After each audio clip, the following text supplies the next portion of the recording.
માવઠું મજા બગાડશે અને માવઠું હજુ પણ પીછો નહીં છોડે। આ વાત એટલા માટે વારંવાર કહેવામાં આવી રહી છે કારણ કે અવારનવાર માવઠાને લઈને આગાહી કરવામાં આવી રહી છે। ખેડૂતો પણ ચિંતાતુર બની રહ્યા છે કારણ કે તે લોકોને અવારનવાર પારાવાર નુકસાની વેઠવાનો વારો આવી રહ્યો છે। ત્યારે આજે પણ વરસાદને લઈને આગાહી કરવામાં આવી છે। કયા પ્રકારનું હવે વાતાવરણ રહેવાનું છે અને કયા જિલ્લાઓમાં વરસાદ વરસી શકે છે, ખેડૂતોને શું સાવચેતી રાખવાની છે, તેના વિશે આજે વાત કરવી છે ને એટલા માટે જ આપણી સાથે હવાमान निष्णात अथरिया शेट्टी जुड़ाई गया है। सबसे पहले तो आपका न्यूज़ 18 गुजराती में स्वागत है। अब मौसम का पूर्वानुमान क्या कह रहा है? आज के दिन की अगर बात की जाए तो किन किन जिलों में बारिश होने की संभावना देखने को मिल रही है और क्या यह सामान्य बारिश हो सकती है या फिर भारी बारिश होगी? जी तो अभी जैसे मैंने भी एक हफ्ता पहले बताया था, एक और राउंड बेमौसम बारिश की अभी आज से कुछ जगहों पे शुरू हो जाएगी। अगर हम आज की अगर बात करें तो कच्छ के कुछ इलाके जैसे भुज, रपर और पश्चिमी सौराष्ट्र के कुछ इलाके जैसे जामनगर, मोरबी, द्वारका, कुछ हद तक राजकोट और गिर सोमनाथ के कुछ इलाकों और जूनागढ़ के इलाकों में, इन इलाकों में आज छुटपुट हल्की बारिश देखने मिल सकती है आज शाम को। लेकिन मुख्य दिवस रहेगा कल 19 और 30 तारीख। ये दो दिनों में लगभग जैसे 19 मार्च को हमने देखी थी बेमौसम बारिश, भले ही उतनी तीव्रता नहीं होगी, लेकिन गुजरात की 80% इलाकों में हमें 19 और 30 तारीख को फिर से एक बार थंडरस्टॉर्म के साथ में जोर के पवन के साथ में बेमौसम बारिश देखने मिल सकती है। जी अत्रिया जी, सवाल ये भी हो रहा है कि गुजरात की अगर बात की जाए तो हम कई सालों से देखते आ रहे हैं कि ये जो बिन मौसम बारिश है वो बढ़ती जा रही है। इसका कारण क्या हो सकता है, क्योंकि ये जो साल है उसमें ज्यादातर हम लोगों ने बिन मौसम जो बारिश है वो देखी है। जी तो इसका अगर हम देखें तो मुख्य रूप में पिछले 5 साल में हमने देखा है कि ये गर्मी के महीनों में बिन मौसम बारिश गुजरात को ज़्यादा प्रभाव करने लगी है। और इसका कारण, मुख्य कारण है कि जो वेस्टर्न डिस्टरबेंस आते हैं, जो पश्चिमी विक्षोभ, सामान्य रूप से ये उत्तर और पश्चिम भारत को प्रभावित करते हैं हर साल। इसमें कोई नई बात नहीं है। लेकिन पिछले 4-5 सालों से हमने देखा है कि खासकर मार्च, अप्रैल और कुछ हद तक मई के महीनों में भी जो वेस्टर्न डिस्टरबेंस है ये काफ़ी दक्षिण तक आने लगे हैं। और इस बार भी, इस साल भी जो बेमौसम बारिश के इतने राउंड देखने मिल रहे हैं उसका भी कारण यही है कि ये जो वेस्टर्न डिस्टरबेंस है जो मुख्य रूप से पंजाब और जम्मू कश्मीर और हिमाचल साइड से होकर गुजरता था, उसकी अभी जो ट्रफ रेखा है वो दक्षिण की तरफ, दक्षिण राजस्थान, गुजरात और उत्तर अरब सागर तक आने लगी है। तो इसकी वजह से पिछले कुछ सालों में हमने देखी है कि बेमौसम बारिश बढ़ने लगी है गुजरात में। ये जो ट्रफ लाइन चेंज हो रही है उसकी असर क्या उत्तर गुजरात पे हो सकती है, उस पे कैसी असर देखने को मिलेगी? जी अगर मैं अभी ये जो कल और परसों वाली जो बेमौसम बारिश की जो राउंड है उसकी बात करूं तो आज से छुटपुट चालू होगी, लेकिन कल और परसों जैसे हमने पिछली बार देखा था 19 तारीख को ज़्यादातर सौराष्ट्र और कच्छ के इलाके प्रभावित हुए थे।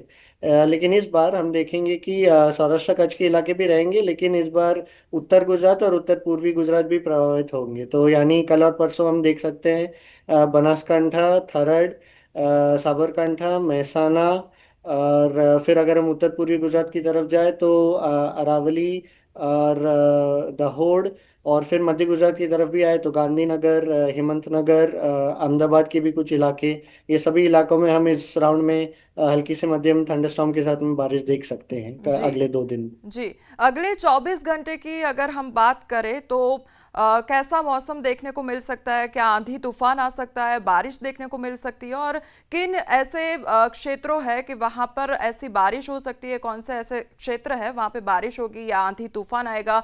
लोगों को क्या अलर्ट रखना चाहिए?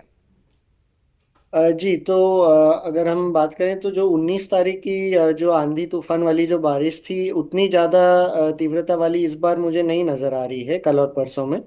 लेकिन इतना ज़रूर बोल सकते हैं कि फिर भी कुछ जगहों पे, एक दो जगहों पे मध्यम से भारी बारिश और कुछ देर के लिए 30 से 40 प्रति घंटे, किलोमीटर प्रति घंटे की रफ्तार से जोर की हवा की फूंक के साथ में थंडरस्टॉर्म देखने मिल सकती है। और फिर एक बार सौराष्ट्र और कच्छ के कुछ इलाकों में हमें हल्की ओलावृष्टि भी देखने मिल सकती है, जैसे पिछली बार देखने मिली थी। भले ही इसकी तीव्रता उतनी ज़्यादा नहीं होगी जो 19 मार्च को थी। जी अगर सामान्य लोग के अलावा हम बात करें, किसान की अगर बात की जाए, तो किसान सबसे चिंतित रहता है क्योंकि उन्हें सबसे ज़्यादा नुकसान सहन करने का टाइम अभी देखने को मिल रहा है। तब सवाल ये भी हो रहा है कि किसानों के लिए आज का मौसम कितना अनुकूल रहेगा, क्योंकि बारिश बिन मौसम बारिश हो सकती है, और उन्हें क्या सावधानियां रखनी चाहिए। जी तो अगर हम बात करें तो आज फिर भी बारिश बहुत छुटपुटी देखने मिलेगी, खासकर कच्छ और पश्चिम सौराष्ट्र के इलाके। तो यहाँ के किसान ज़रा मतलब हवामान के साथ में ज़रा जुड़े रहिएगा। और लेकिन कल और परसों जो हम देखेंगे कि ज़्यादातर सौराष्ट्र के कई इलाके, उत्तर मध्य गुजरात के भी इलाके, और फिर 30 तारीख को दक्षिण गुजरात जो सूरत, वलसाड, नर्मदा, तापी, इन इलाकों में भी बेमौसम बारिश हो सकती है। तो खास करके क्योंकि अभी काजू और आम के जो पेड़ हैं उनमें अभी फल लगकर फल तैयार होने का समय चल रहा है, तो इसलिए हल्की सी पवन भी यहाँ पे नुकसानदायक साबित हो सकती है। तो इसलिए जितना हो सके, अगर कुछ अभी अभी भी फसल को उत्पादन को हार्वेस्ट करना बाकी है तो उसे जल्दी से जल्द कर ले।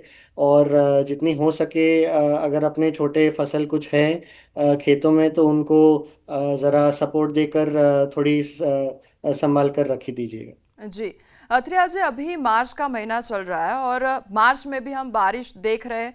पहले ऐसा होता था कि हम जून में बारिश देखते थे, पर अभी मार्च में हम बारिश देख रहे हैं। और बाकी बात की जाए तो अप्रैल में भी बारिश को लेके आगाही की गई है। तो क्या हमें अप्रैल और आगे के जो महीने हैं उसमें भी बारिश देखने को मिल सकती है, बिन मौसम बारिश। जी बिल्कुल। तो मैंने फरवरी के अंत में बोला था कि इस साल मार्च अप्रैल में तीनों महीनों में हमें बिन मौसम बारिश देखने मिलेगी गुजरात में। मार्च की तो ऑलरेडी हमने देखी है, और अभी एक और राउंड आने वाली है अगले 2 दिन में। लेकिन फिर यही राउंड गुजरने के बाद फिर एक बार 2 से 4 अप्रैल के बीच में एक और राउंड आने वाली है गुजरात में, फिर बिन मौसम बारिश देगी। कुछ जगहों पे थंडरस्टॉर्म के साथ में जोर की हवा के साथ में भी फिर से एक बार कुछ नुकसान पहुंचा सकती है। और ऐसा लग रहा है कि मध्य अप्रैल के बाद में थोड़ी बिन मौसम बारिश में थोड़ी कमी आएगी, या थोड़ी वातावरण सूख जाएगी। लेकिन फिर मई के महीने में फिर एक बार हम देखेंगे बिन मौसम बारिश की गतिविधियां बढ़ने लगेंगी।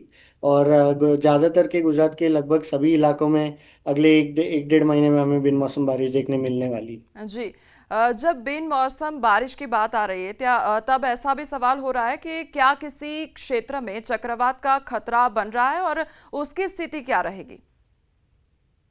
जी तो जो बिन मौसम बारिश की जो थंडरस्टॉर्म रहते हैं उनके साथ में जो हवाएं आती हैं, भले ही वो बहुत ही जैसे हमने 19 तारीख को देखा था, कुछ जगहों पे 40 से 50 किलोमीटर प्रति घंटे की रफ्तार थी।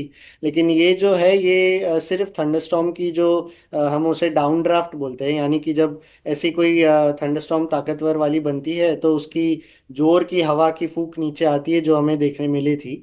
तो ये तो कोई चक्रवात का रूप में नहीं था। भले ही जो हवाएं थी वो काफ़ी ज़्यादा थी। और जो बिन मौसम बारिश के टाइम पे रहती है वो हवाएं ऐसे ही 5-10 मिनट के लिए बहुत ज़ोर से बह सकती है थंडरस्टॉर्म के साथ में। लेकिन जो मैंने कुछ दिन पहले ही मॉनसून का पहला पूर्वानुमान जारी किया है, तो उसमें लग रहा है कि मई के महीने में अरब सागर में कोई चक्रवाती हलचल कुछ हो सकती है। अभी कितना होगा और गुजरात पर कितना प्रभाव पड़ेगा वो तो हम जैसे जैसे समय पास आएगा तभी बता सकते हैं। जी, अथरिया जी, सवाल ये भी हो रहा है, कभी बारिश हो रही है उसके वजह से ठंड महसूस हो रही है, कभी गर्मी ज़्यादा हो रही है। अभी गर्मी की सीज़न चल रही है, तो समर पे कैसा एक्शन लिया जाएगा, या तो फिर किस तरीके का रिएक्शन मिलेगा, क्योंकि बारिश भी हो रही है, गर्मी भी बढ़ रही है, तो लोगों को क्या ध्यान रखना है।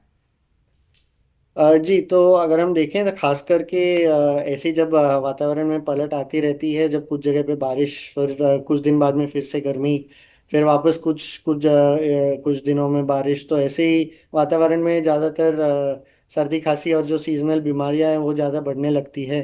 क्योंकि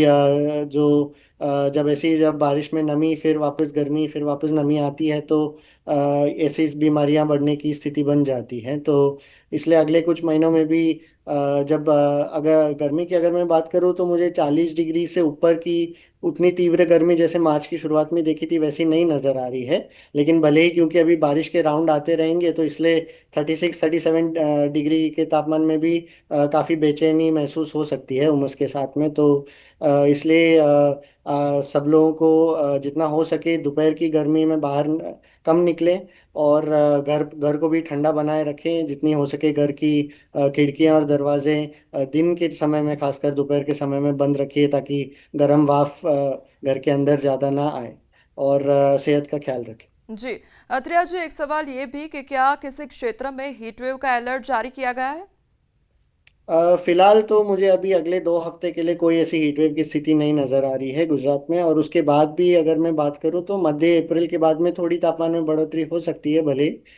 लेकिन मेरे अनुमान के हिसाब से मुझे हीटवेव की जैसी स्थिति फिर से उभरने की ऐसी नौबत नहीं दिख रही है। आज की अगर बात की जाए तो आज बारिश की भी आगाही की गई है और तापमान भी हमें देखने को मिल रहा है। तो आज का तापमान कितना रहने वाला है, क्या संभावना है? और आम लोगों को आपने जो भी सावधानियां बरतने के लिए कहा है, उसके अलावा किसान को भी क्या सावधानियां बरतनी है, उसके बारे में भी बात कर लो। जी, तो आज की सबसे ज़्यादा तापमान मेरे हिसाब से 35 से 37 डिग्रीज के बीच में रहेगा, जो 35 से 27 डिग्री तक। और फिर अगर क्योंकि अभी जैसे जैसे बारिश की गतिविधियां बढ़ने लगेंगी, तो फिर एक बार हवा में नमी बढ़ जाएगी और उमस बढ़ जाएगी। तो इसलिए जो सब लोग को जो सलाह दी जाती है वो भी वही है कि दोपहर में ज़्यादा बाहर ना निकलें। और ख़ास करके अगर किसानों की मैं बात करूं, तो ऐसी जब 35 से 37 का जो तापमान है और उसके बीच में जब नमी भी बढ़ने लगती है, तो फसल में ज़्यादा कीड़े और बीमारियां ज़्यादा आने लगती हैं। तो इसलिए जितना हो सके देर शाम के समय में अपने फसलों को बचा कर रखिए। और जो कुछ ऑर्गेनिक स्प्रे हैं या जो कीटाणु से बचाने वाले जो स्प्रे हैं, उनको फसलों पर शाम को डाल दे, ताकि जो बीमारी की जो क्षमता है वो थोड़ी कम हो जाती है फिर फसलों में। जी। जी अथरिया जी, आप हमारे साथ जुड़े उसके लिए आपका धन्यवाद। जी, धन्यवाद। તો એક તરફ જે માવઠાને લઈને આગાહી કરવામાં આવી છે તેમાં લોકોએ પેનિક કરવાની જરૂર નથી, કારણ કે ધીમી ધારે વરસાદ ક્યાંક છૂટો છવાયો જોવા મળી શકે છે। ખેડૂતો અત્યારે ચિંતિત જોવા મળી રહ્યા છે, પરંતુ તે લોકોને પણ પાકને નુકસાન ન થાય તે પ્રમાણે પાક તેમજ જણસ રાખવાની સૂચના આપવામાં આવી રહી છે।